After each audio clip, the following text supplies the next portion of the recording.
제일 많이 알려져 있는 비유 중에 하나입니다. 이 비유는 여러 가지 제목들이 있는데요. 탕자의 비유라고 하는 것이 제일 많이 알려져 있는데 이 제목이 조금 마음에 안 듭니다. 왜냐하면 탕자의 시선으로만 그 비유를 해석하기 때문에 그렇습니다. 이 비유를 종합적으로 보면 세 가지 시선으로 따라갈 수가 있습니다. 우리가 잘 알려져 있는 그 집 나간 탕자, 그런 아버지의 집으로 돌아오는 그 둘째 아들의 시선으로 이 비유를 해석할 수가 있겠고요. 그 다음에 그 집 나간 그 동생을 못마땅하고 그리고 그 아들을 환대해준 아버지를 향해서도 못마땅해 하는 그 첫째 아들 장남의 시선으로 이 비유를 우리가 볼 수도 있습니다. 그러나 또 하나의 시선이 있는데 그건 뭔가 하면 아버지의 시선으로 이 비유를 바라보는 것입니다. 집 나가고 그래서 언제 돌아올지 모르는 그 아들을 기다리며 인내하며 고통 가운데서 기도하는, 그러면서 돌아온 아들을 또 감사 안아주는 아버지의 그 마음, 나간 자식을 겨우 보듬어 주니까 집 안에 있는 잘 자랐다고 생각했던 그 아들이 집 밖에서 집에 안 들어오고 또 삐져 있는 그 아들을 또 돌보시는 아버지, 이 아버지의 시선으로 이 비유를 볼 때 훨씬 더 풍성하게 이 비유를 바라볼 수 있는 것입니다. 그러니까 탕자, 집 나간 탕자, 집 안에 있는 탕자, 이 두 아들을 우리가 중심으로 볼 수도 있지만은 오늘은 아버지의 시선을 따라서 우리가 이 비유를 살펴보면서 아버지의 시선을 따라갈 때 우리가 이제 이 많은 그 성경 해석의 역사에 있어서 탕자가 누군지, 집안에 있는 첫째 아들이 누군지에 대해서 여러 해석들을 해왔습니다. 여기에는 일치된 견해가 없다고 보면 되겠습니다. 집안에 있는 아들이 바리새인과 종교 지도자들인가 아닌가라고 하는 논쟁이 대표적인 것입니다. 그러나 모든 해석가들에게 일치되는 게 있습니다. 그거는 바로 뭔가 하면 아버지가 누구이냐라고 하는, 아버지는 바로 하나님 또는 예수님, 우리 하나님을 상징하는 그런 의미다라고 하는 것에 있어서는 모든 주석가들과 성경 해석에 있어서 일치를 보는 그런 내용인 것입니다. 오늘 이 본문에서 우리는 이 설교를 여러분 저도 많이 했고 여러분도 많이 들었기 때문에 오늘 아버지의 시선을 따라가는 쪽에만 집중하기를 원하는데요. 가장 먼저 보기를 원하는 것은 우리는 놀라운 은혜의 가능성들을 우리가 바라보기를 원합니다. 기적은 일어난다라고 하는 것을 우리가 보기를 원하는데요. 이 집을 나간 둘째 아들은 아버지에게 큰 불효를 저질렀습니다. 내게 유산을 달라라고 하는 이것은 하나의 불효가 아니라 두 가지의 잘못을 범한 것입니다. 먼저는 뭔가 하면 아버지의 유산을 받았습니다. 받았다는 것은 오늘날처럼 은행 계좌로 보냈고 내가 찍힌 것을 받았다는 개념이 아니라 그 정당한 기업의 분배를 받았다는 것입니다. 지분을 받았다는 것입니다. 그런데 그 살아있는 아버지에게 지분을 요구한 것 자체가 첫 번째 잘못이죠. 고대 그 당시에 살아있는 아버지에게 나에게 돌아올 유산의 기업의 몫을 미리 달라라고 하는 것은 아버지를 죽은 취급을 하는 거기 때문에 첫 번째 잘못된 것이고, 그 다음에 오늘 본문에 보면 13절에 며칠이 안 되어서 재물을 다 모아가지고 먼 나라로 갔다고 했습니다. 즉각적으로 받은 유산을 현금화시킨 겁니다. 며칠 안에. 그러니까 이 현금화를, 그러니까 첫 번째 잘못은 내 몫을 달라고 했던 것이고, 그 몫을 두 번째 잘못은 뭔가 하면 즉각적으로 현금화시켰어. 여러분 뭐든지 급하게 매물로 내놓으면 제값을 받지 못하겠죠. 많은 손해를 보면서도 먼 나라에 가고 싶은 마음 때문에 즉각적으로 현금화하고 헐값에 팔아 넘겼은 것입니다. 그러니까 이 두 가지 잘못을 이 둘째 아들이 범했던 것입니다. 그래서 멀리 갔습니다. 거기서 허랑방탕하게 자유롭게 아버지를 생각하지 않고 아버지 집에서 느꼈을 그런 구속감도 없이 아주 자유롭게 편안하게 안락하게 그런 삶을 살았던 것입니다. 그런데 이런 아들에게서 놀라운 일이 일어납니다. 아버지 집을 떠나서 아버지가 없는 곳에서 내가 마음대로 자유롭게 살 수 있다라고 했던 이 아들이 비로소 아버지 집으로 돌아가야 되겠다라는 생각을 가지기 시작했다는 것입니다. 여러분, 이것은요, 우리가 알 수 없는 일입니다. 누구도 잴 수 없는 겁니다. 어떻게 되면 어떻게 된다, 어떻게 되면 어떤 일이 일어난다 라고 하는 것은 우리 인생이 잴 수 없는 일인데, 이 이방의 땅에 아버지가 없는 곳에 자기 마음대로 살려고 갔던 그 아버지를 떠났던 당자가 아버지 집에 돌아와야 되겠다라고 생각을 하기 시작했다는 것입니다. 이 그 생각은 크게 세 가지 단계로 발전하여 결국은 아버지 집으로 돌아오는데요. 첫 번째는 뭡니까? 비로소 궁핍한지라. 이거는 영적인 의미로 말하자면 그가 인생의 한계를, 어떤 한계 상황을, 내가 내 인생을 내 힘으로 살 수 있다고 생각했던 그 모든 것에 대한 한계를 비로소 처음으로 제대로 느끼게 된 것입니다. 비로소 궁핍한지라. 그 다음에 또 두 번째 단계는 뭔가 하면 스스로 돌이켜 이르되 라고 하는 것입니다. 17절 말씀에 보면은 이에 스스로 돌이켜 이르되, 스스로의 연약한 상태를 자각하고 아버지 집에 있을 때가 좋았겠다라고 생각하면서 스스로를 회개의 심령을 돌이키는 마음들을 가지게 되는 것입니다. 그래서 그는 어떻게 합니까? 일어나서 아버지 집으로 돌아가는 것입니다. 여러분이 당자의 돌이킴이 온전한 회개겠습니까?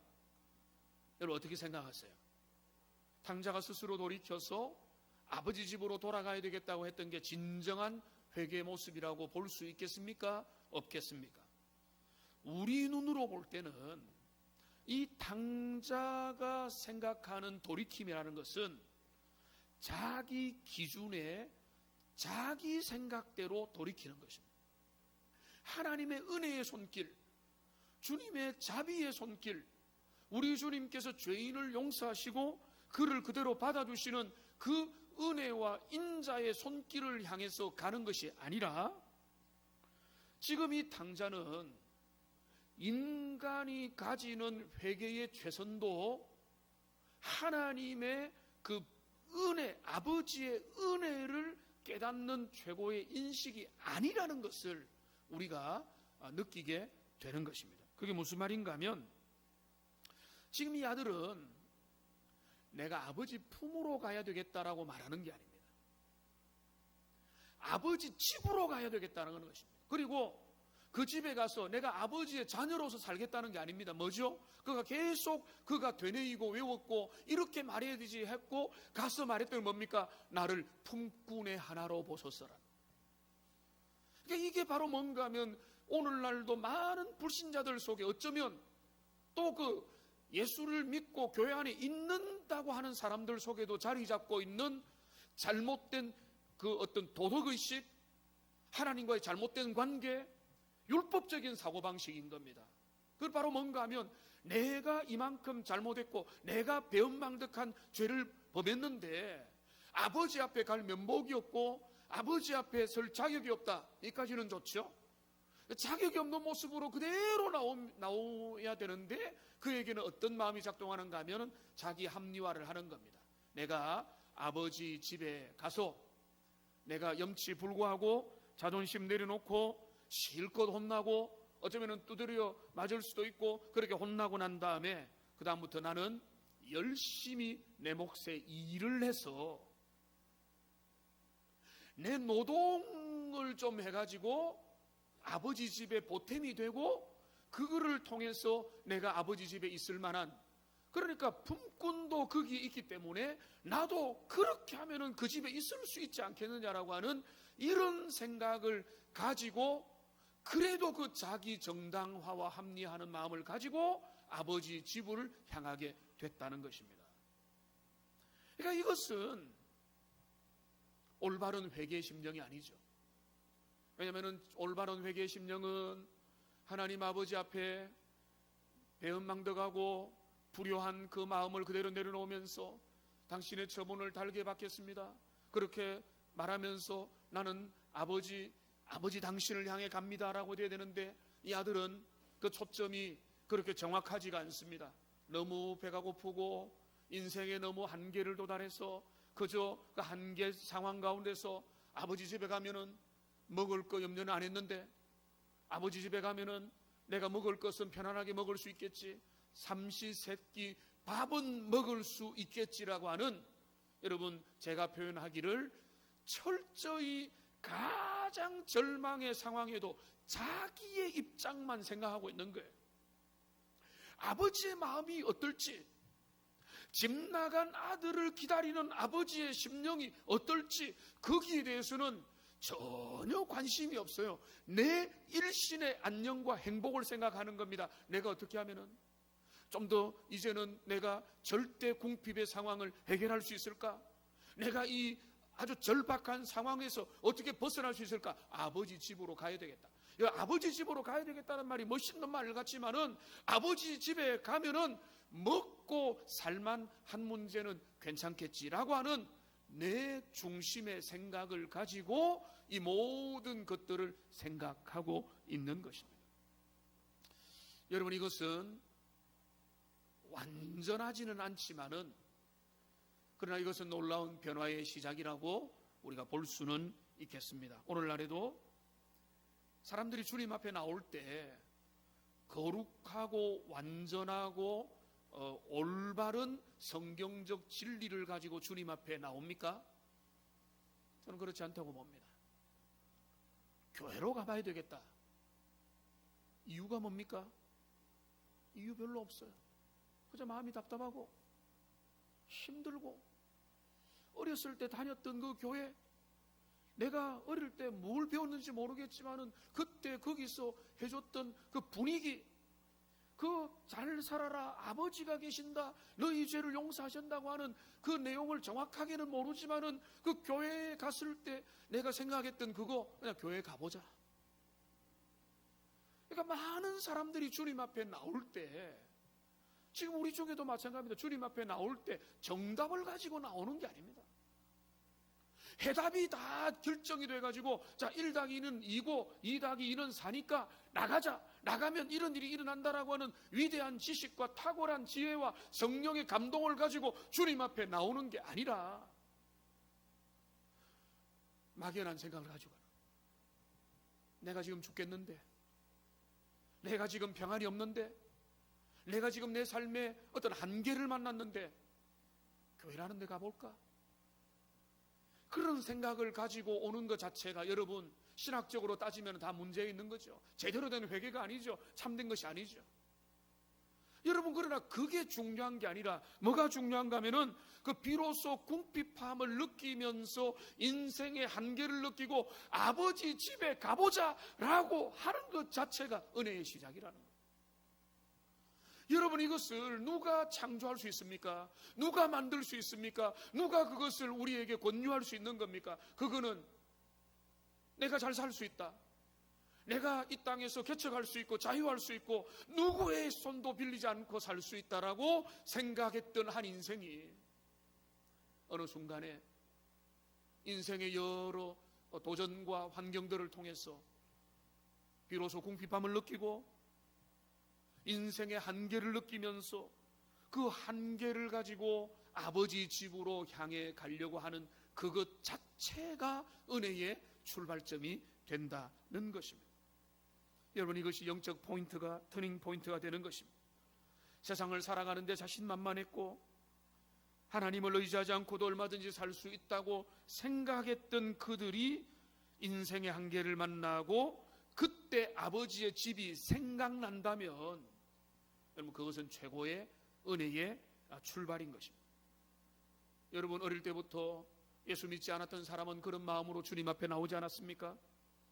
처음부터 여러분이 완벽한 신앙의 지식과 완벽한 기독교의 교리들과 복음의 내용들과 그리스도의 십자가의 구속의 은총을 다 이해해서 주님 앞에 나왔습니까? 여러분 그런 거 아니지 않습니까? 그저 답답한 마음을 가지고 허무한 마음을 가지고 인생의 해답이 없는 그런 삶의 문제 앞에서 주님 앞에 나왔을 때 여러분 어렴풋하게 보여졌던 것들이 하나하나 선명해졌고 진리가 우리에게 다가왔고 하나님의 말씀과 진리의 복음을 통해서 우리의 삶이 복음을 알아가고 점점 더 깊어져 가고 이제는 흔들리지 않는 사람으로 주님 앞에 나가게 되는 것입니다. 오늘도 주님이 이렇게 우리를 부르시는 겁니다. 그러니까 여러분 이것을 우리가 기대해야 되는 겁니다. 저 사람 저런데 어떻게 예수 믿을 수 있을까?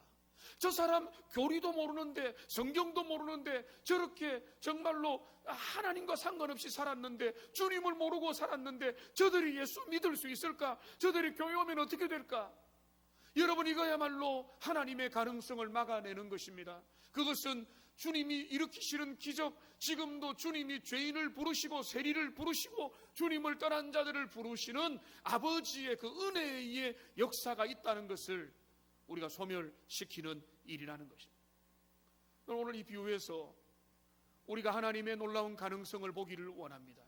인생은 어느 순간에 삶의 절망과 한계와 그 한계 지점을 만나면서 그 가운데서 하나님이 택하시고 부르시는 자들은 아버지 집으로 돌아가고자 하는 그런 열망을 주시고 그런 깨어진 마음, 상한 마음, 자기 한계를 경험한 자들은 아버지의 집으로 돌아오는 일들이 얼마든지 있을 수 있고 지금도 일어나고 지금도 교회를 통해서 지금도 전도자를 통해서 지금도 부르심을 통해서 그런 자들을 주님이 불러내시는 하나님의 위대한 은혜와 역사를 여러분 제한하지 마시고 우리가 그것을 모른 척하지 말고 우리는 못하지만은 우리는 그들을 변화시킬 수 없고 우리는 그들에게 입술의 설득력으로 그들을 주님의 앞에서 한치도 1cm도 나오게 할 수 없지만 그들의 인생의 틈이 벌어진 그 순간에 주님은 그들을 어떤 자들을 불러내셔서 주님의 사람으로 되게 하신다고 하는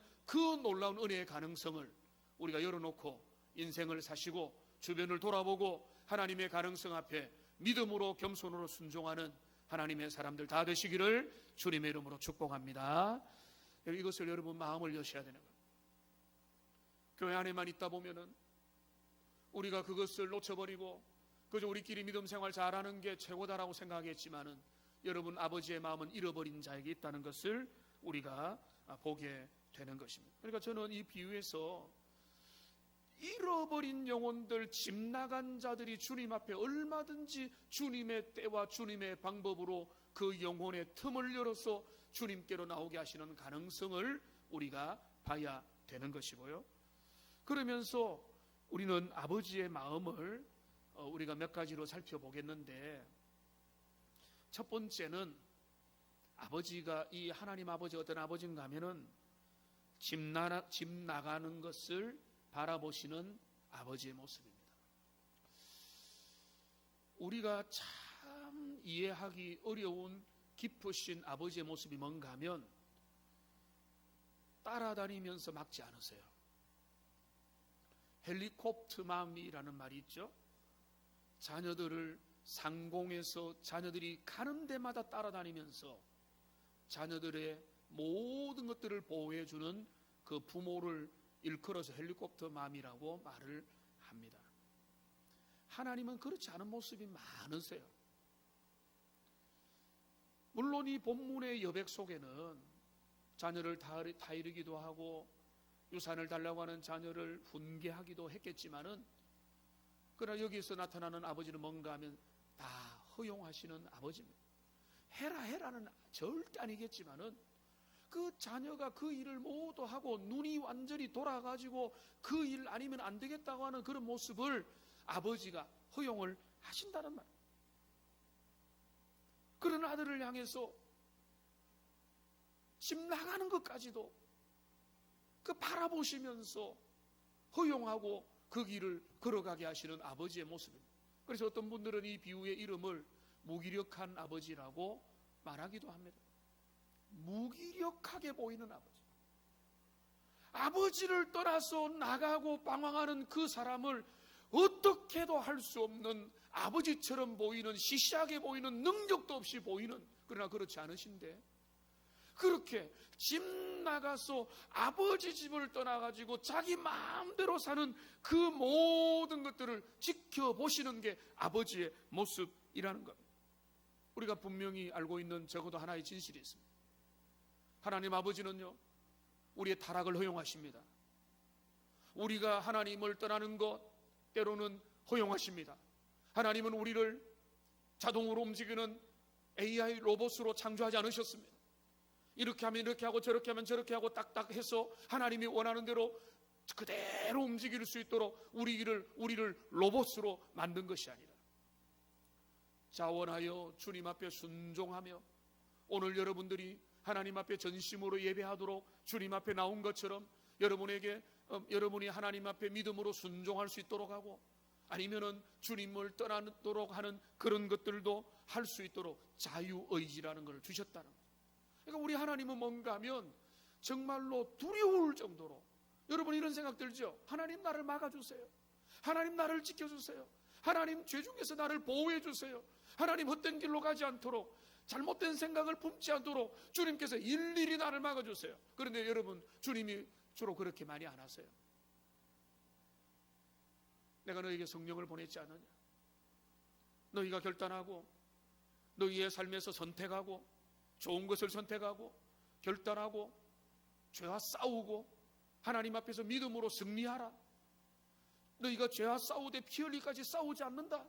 그렇기 때문에 너희의 삶에 문제가 많다. 주님이 말씀하면서 우리가 살아야 될 영역들을 이만큼 남겨주신 것입니다. 우리가 잘못된 교리에 사로잡혀 있으면 하나님 책임으로 다 돌려버려요. 주님이 다 하시는 것처럼. 주님이 다 하시죠. 그러나 주님이 우리에게 얼마나 많은 것을 맡겨놓으셨습니다. 오늘 주님은 집 나가는 아들을 지켜보고 계세요. 이게 첫 번째 모습입니다. 어떤 심령이었겠습니까? 아들의 몫을, 둘째는 약 그 당시에는 3분의 1 정도라고 여겨지는데 3분의 1 정도의 몫을 다 이렇게 나누어주고, 아들이 아버지 품을 떠나서 자기 마음대로 살아보겠다는 것을 지켜보시고, 그 아버지, 때로는 무능하게까지 보이시는 아버지라. 여러분, 이런 말이 있습니다. 제가 한 구절을 이제 인용을 하면은, 어떤 사람들은 아버지를 향해서, 인용 구절이 나중에 제가 찾아서 말씀드리겠습니다. 그래서 가장 첫 번째 생각해야 될 게 뭔가 하면, 하나님 아버지는 그 자녀를, 집 나가는 자녀를 바라보신다는 거예요. 그런데 두 번째로 우리가 기억해야 될 놀라운 사실은 뭔가 하면, 아버지는 집안에서 편안히 계시지 않는다는 것입니다. 아버지가 나간 자식 집 나갔을 때, 그래 너는 너 갈 길 가라, 나는 내 삶이 있으니까 나는 내 편한 대로 산다, 이게 아버지의 마음이 아니라는 것이죠. 둘째 아들이 집을 나갔을 때 아버지는 그 아들이 돌아오기만을 기다리고 계셨던 것입니다. 이것이 아버지의 마음인 것입니다.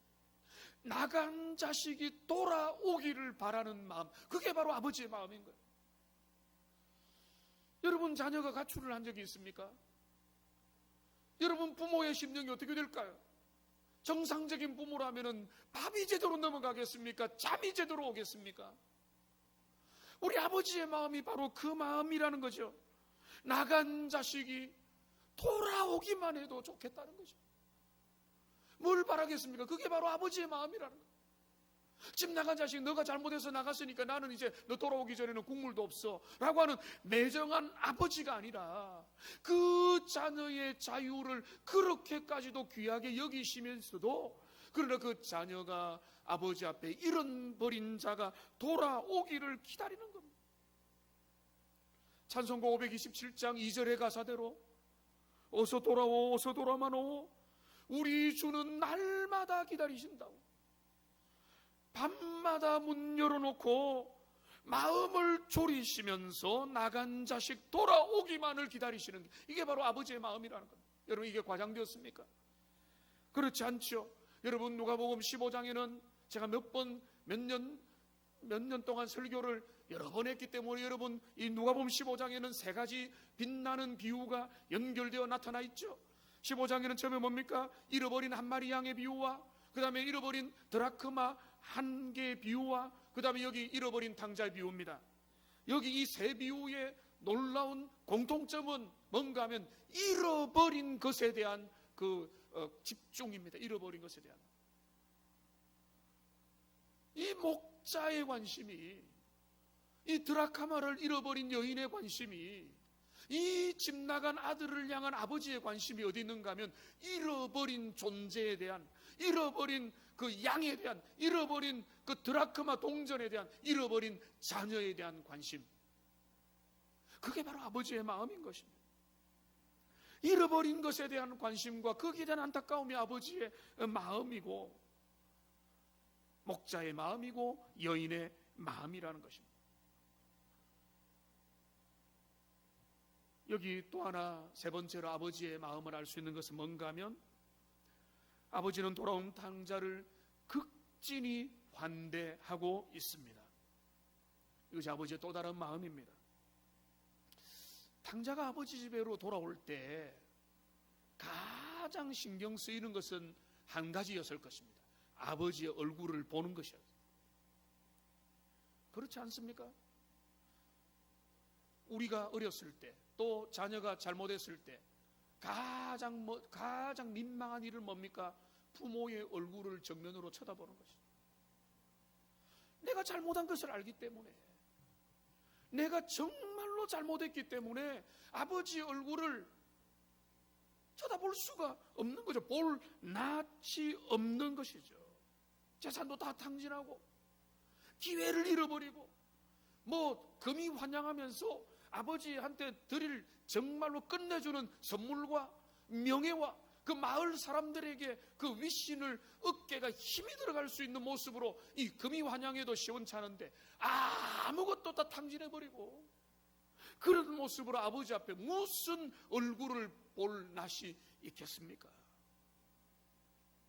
이 탕자만이 아니라 주님 앞에 나올 때 우리의 모습이 그런 모습이지 않습니다.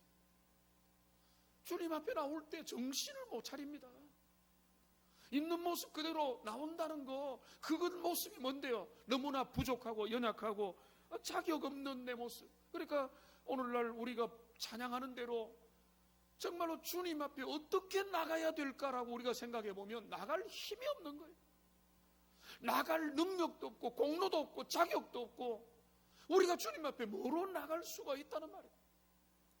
그런 마음으로 오늘 탕자가 주님 앞에, 아버지 앞에 가는 겁니다. 저분대로 맡기겠습니다. 아버지의 얼굴을 볼 낯이 없습니다라는 마음을 가지고 주님 앞에, 아버지 앞에 나갔을 때 우리 주님은 또 하나의 기적을 보여주시죠. 오늘 우리 같으면 자녀를 조금 키우다 보니까 아버지의 마음이 더 이해가 됩니다. 이 아버지처럼 하지 않겠습니까? 조금 잘못하면 매를 들지만 어릴 때 이 정도 잘못하면 부모, 사랑의 부모는 잘 왔다 하지 않겠습니까? 아버지가 놀라운 은혜와 기적을 보여주는 거죠.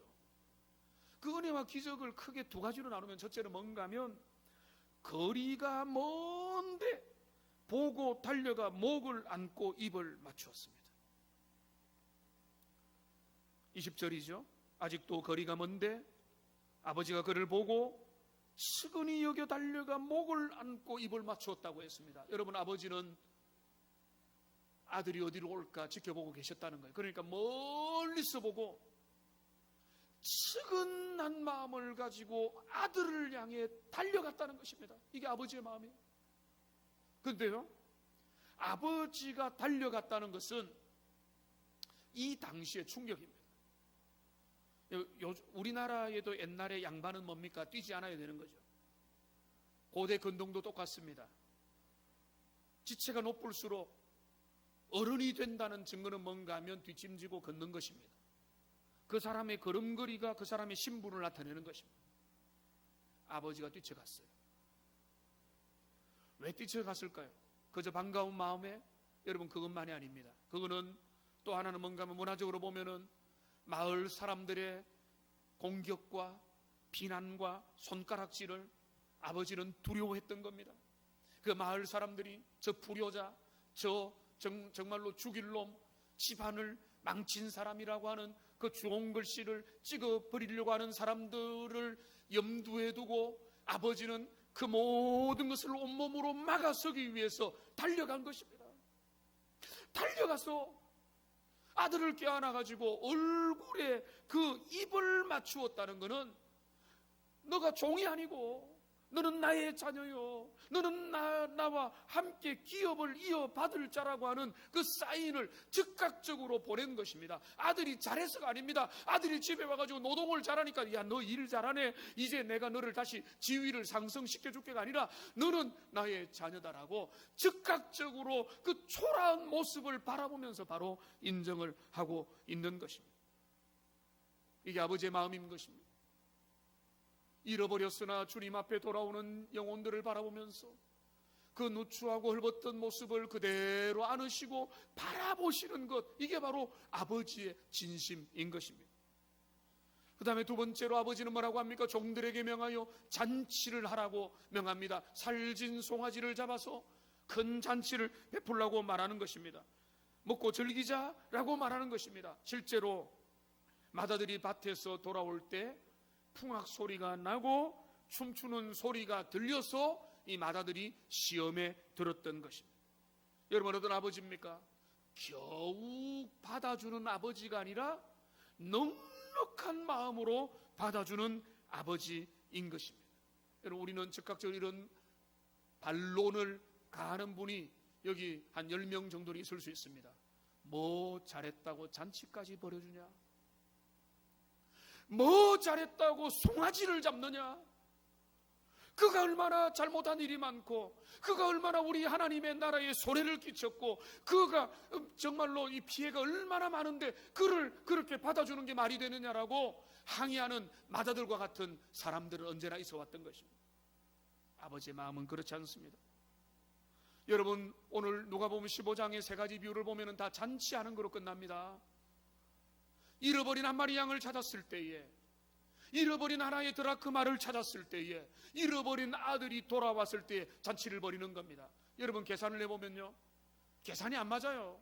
양 한 마리 찾았다고 잔치 벌이고 드라크마 하나 찾았다고 잔치 벌이면 여러분, 주판을 충겨보세요. 세상의 합리적인 기준으로 안 맞는 겁니다.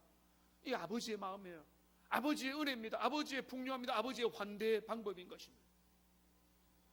여러분, 누가복음 15장 7절 말씀을 화면을 보고 같이 한번 읽어보겠습니다. 내가 너희에게 이르노니 이와 같이 죄인한 사람이 회개하면 하늘에서는 회개할 것이 없는 의인 99으로 말미암아 기뻐하는 것보다 더하리라. 이것이 아버지의 마음인 줄로 믿습니다. 죄인한 사람이 회개하여 주님 앞에 돌아오는 것, 이것이 하나님의 아버지의 마음이 있는 것이고, 그 마음이 아버지의 마음이고, 하나님 아버지의 마음은 지금도 잃어버린 영혼이 주님 앞에 돌아오기를 누구보다 기다리신다는 것입니다. 그래서 복음 찬양, 우리가 참 기도할 때마다 개인적으로도 좋아하는 찬양인데 하나님 아버지의 마음이라는 찬양이 있죠. 하나님 아버지의 마음이라는 찬양을 보면 가사가 그 정서를 드러내고 있습니다. 아버지, 당신의 마음 있는 곳에 나도 나의 마음도 있기를 원해요. 아버지, 당신의 눈물이 고인 곳에 나의 눈물이 고이길 원하고, 당신이 바라보는 영혼에게 나의 두 눈이 향하길 원해요. 당신이 울고 있는 이 어두운 땅에 나의 두 발이 향하길 원하고, 아버지의 마음이, 나의 마음이 아버지의 마음을 알아서 내 모든 뜻이 아버지의 뜻이 될 수 있기를, 그렇게 그는 아버지의 마음을 알기를 원했던 것입니다. 오늘 저와 여러분들 속에 아버지의 마음을 이해하고자 하는 마음이 우리에게 회복되기를 주님의 이름으로 축복합니다. 마다들의 마음은 어땠습니까? 아버지의 마음을 몰라줬습니다. 아버지의 집안에 함께 있었고 아버지 집에서 일도 하고 아들로서 살아갔지만은 아버지의 마음을 몰라요. 그는 섭섭해서 삐져 있습니다. 다음 주에 이 부분을 다루겠지만은 삐져가지고 아버지를 속상하게 하고 오히려 삐져가지고 잔치에 들어오지도 않습니다. 그러니까 자기 마음에만 자기 감정, 자기 생각, 자기 느낌, 자기 기준에만 충실한 거예요. 아버지 집안에 있지만은 당장에 버금가는 사람, 이 첫째 아들입니다. 아버지 마음을 모르는 것입니다. 여러분, 우리는 아버지의 마음을 알아야 되겠습니다. 아버지의 마음을 어떻게 알아야 되겠습니까? 아버지의 마음이 우리에게 알려면은 성령이 우리들 가운데 가득해지면은 아버지의 마음이 우리에게 깨닫게 되는 은혜가 있는 것입니다. 한번 되돌아보십시오. 은혜 받아야 되는 겁니다. 은혜를 받으면요 즉각적으로 나타나는 게 아버지의 마음을 깨닫게 되는 거예요. 여러분, 저는 정말 그렇더라고요. 내가 은혜 받고 성령 충만하고 하나님 앞에서 충만한 가운데 있으면요 아버지의 마음을 깨닫게 됩니다. 헤아리게 됩니다. 다 헤아릴 수 없지만은 아버지의 어떤 마음인지, 아버지의 심령이 어떠든지, 아버지의 그 애타는 마음이 뭐는지, 그냥 어찌 나 집 나가는 자식을 지켜보는 아버지의 마음, 그 자식들이 돌아오기를 바라는 아버지의 마음, 돌아봤을 때 기뻐하는 그 아버지의 마음에 대해서 그저 무관심하고 나는 내 길로 갈란다, 내 생각, 내 감정이 중요하다가 아니라 아버지의 마음 있는 곳에 내 마음이 있기를 원한다라고 하는 그런 심령이 돼야 되는데, 여러분, 이번 가을에 이번 전도 축제를 위해서, 아니 여러분의 생애 속에 하나님 아버지 앞에서 믿음 생활 잘해 오시는데 첫째 아들처럼 내 관심, 내 생각에만 있는 자가 아니라 아버지의 마음을 우리가 헤아리면서 그 마음에 함께 공유하는 은혜가 있기를 주님의 이름으로 축복합니다. 이 시간에 우리가 오랜만에 이 마음을 담은 찬양을 같이 한번 부르고 잠시 기도하고 주님 앞에 나가도록 하겠습니다. 아버지, 하나님 아버지의 마음이 주님 내 마음이 되기를 원합니다는 마음으로 함께 찬양을 드리겠습니다.